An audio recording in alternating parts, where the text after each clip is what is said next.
Understanding deontology.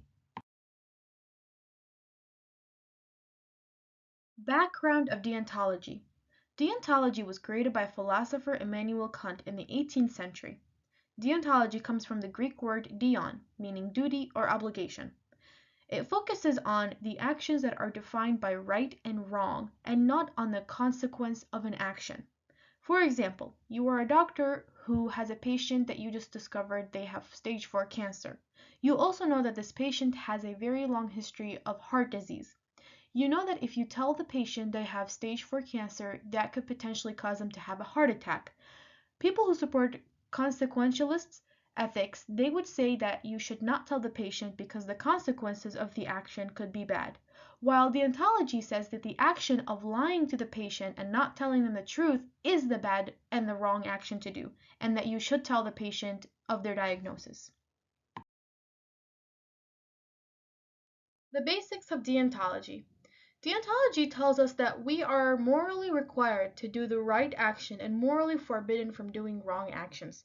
Kant believed that consequences are not important aspects, but what is important is the outcome we would get if everyone in the world did the same action. For example, I go up to my friend and I ask for $10. I promise that I'll give the $10 back. However, what my friend doesn't know is that I'm actually lying to them and I'm creating a false promise. Now, what deontology wants us to understand is that if everyone in the world created false promises, then the idea of a promise would no longer make sense. No one would actually believe a promise, and if someone would actually try to create a promise, no one would care for it. And lastly, Kant believed that our duties can be derived from something called categorical imperative, and he created three formulations. Categorical imperatives. Kant had three different formulations that he included in the categorical imperatives. The first formulation states, act only in accordance with that maximum through which you can at the same time will that it became a universal law. This means that you want to have a reason as to why you're doing something, and just like how I stated before, the idea of what you are doing, if everyone can do it, how does it affect the world? It needs to not have a bad impact on the entire world. For example, if you create a false promise, and then everyone can create a false promise, and then the idea of a promise no longer matters or it has no value, and that would be a bad outcome. The second formulation states that so act that you use humanity, whether in your own person or in the person of any other, always at the same time as an end, never merely as a means.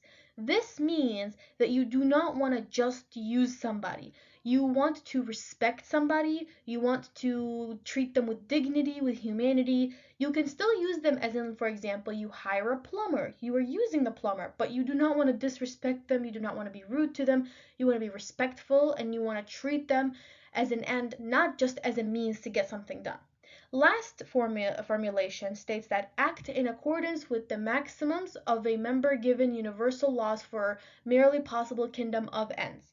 An example is if you had a world that's perfect, what kind of laws would be in that world? And you would think of those laws, take them, and try to somehow implement them in the world, and that is the third formulation. The benefits of deontology. First of all, deontology is very simple and basic to apply to a situation. Second of all, deontology requires people to simply just follow the rules and do their duty. Lastly, deontology does not require to weigh the cost and benefits of a situation. This helps avoid subjectivity and uncertainty. This means that because deontology does not require you to look at the consequences of an action, you do not need to look at each action and have different idea for each situation. It simply is this is the right, this is the wrong action.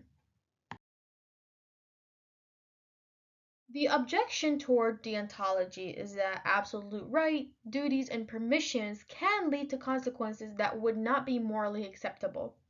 Now, the reason is because deontology does not focus on the consequences of an action, but rather the action itself, whether the action is good or if it's bad. It does not focus on if the consequences are good, but the action is bad, then the action is good. That's not what deontology is about. Now, an example of an objection to deontology, for example, would be a software engineer example. A missile is about to launch that will start a war and kill multiple people, and the software engineer is able to prevent the missile by hacking the system. The thing is, though, the software engineer, if they would hack the system, that would go against their professional code of ethics. Deontology says do not hack because it is wrong to go against your profession and the rules. However, opposers say that the consequences of the action should be considered and that the engineer should hack the system because it would have a better outcome even though the engineer is doing something wrong.